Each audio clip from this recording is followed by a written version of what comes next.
হামজা রাদিয়াল্লাহু আনহু যখন ইসলাম তিনি কবুল করেননি, শিকার করে ফিরছিলেন। হামজা রাদিয়াল্লাহু আনহু সিংহ শিকার করতে পারতেন।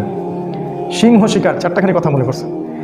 এরপর তিনি যখন যাচ্ছিলেন তখন এই দাসী হামজা রাদিয়াল্লাহু আনহুকে বললেন যে আপনি যদি দেখতেন কিভাবে আপনার ভাতিজাকে আবু জেহেল অপমান করলো, তাকে গালিগালাজ করলো, তাকে আঘাত করলো, তাহলে আপনি স্থির থাকতে পারতেন। হামজা রাদিয়াল্লাহু আনহু তখন বললেন, আওয়া ফাআলা হাদা, সে কি সত্যিই কাজ করেছে?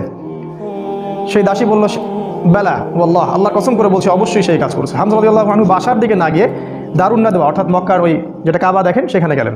সেখানে দেখলেন সেখানে আবু জেহেল তার দলবলকে নিয়ে সেখানে দাঁড়িয়ে আছে। হামজা রাদিয়াল্লাহু আনহু ঘর থেকে নেমেই আবু জেহেলের কলার ধরলেন এবং প্রচণ্ড জোরে একটা ঘুষি দিলেন।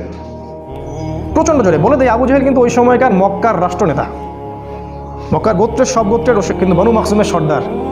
হামজা রাদিয়াল্লাহু আনহু এই কাজটা করলেন এবং বললেন, রুদ্দাহা ইন ইসতাতা'তা, তো যদি ক্ষমতা থাকে আমাকে ঘুষি মেরে ফেরত দে। যদি ক্ষমতা থাকে, রুদ্দাহা ইন ইসতাতা'তা, ক্ষমতা থাকলে আমার গালেও একটা মেরে দেখা। কথাটা তো এরকম আর কি। আবু জেহেল কিছু করতে পারলো না। হামজা রাদিয়াল্লাহু আনহু বললেন, ইন্নী উশহিদু আল্লা ইলাহা ইল্লাল্লাহ ওয়া আকুলু মা ইয়াকুল, আমি সাক্ষ্য দিচ্ছি আল্লাহ ছাড়া কোনো মাবুদ নাই, আমার ভাতিজা যা বলে আমিও তাই বলি।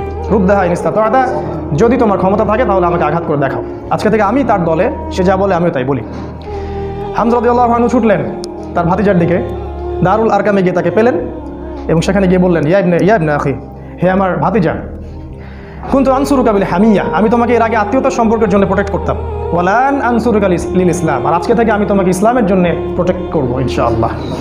এই ঘটনায় রাসূল সাল্লাল্লাহু আলাইহি ওয়াসাল্লাম এত খুশি হয়েছিলেন, তিনি হামজা রাদিয়াল্লাহু আনহুকে একদম বুকে জড়িয়ে ধরে চুমু খাইলেন। আর যখন হামজা রাদিয়াল্লাহু আনহু উহুদের মাঠে শহীদ হন, আমাদের নবীজি অঝোর নয়নে কেঁদেছেন।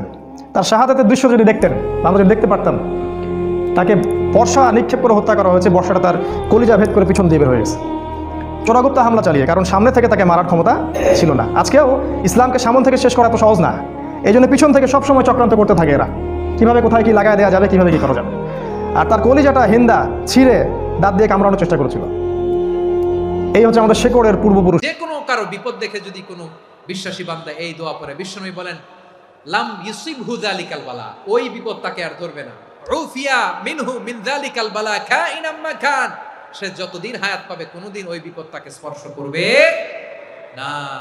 এই দোয়াটা পড়তে রাজি আছেন আমার প্রিয় ভাইরা? তাহলে পুরো আলোচনার সেন্ট্রাল থিম হচ্ছে আমাদের জীবনে বিপদ আসবে, কষ্ট আসবে, দুঃখ আসবে, কিন্তু বিপদে আপদে আমরা হাল ছেড়ে দিব না, হতাশ হব না। মুমিন হতাশ হয় না, নিরাশ হয় না, হাল ছেড়ে দেয় না। মুমিন ভরসা রাখে একজনের উপর। আওয়াজ করে বলুন, যিনি কে? বিপদে পড়লে আমাদেরকে উদ্ধার করে কে? আবার আমাদেরকে যদি কোনো নেয়ামত আল্লাহ দিতে চান, ওইটা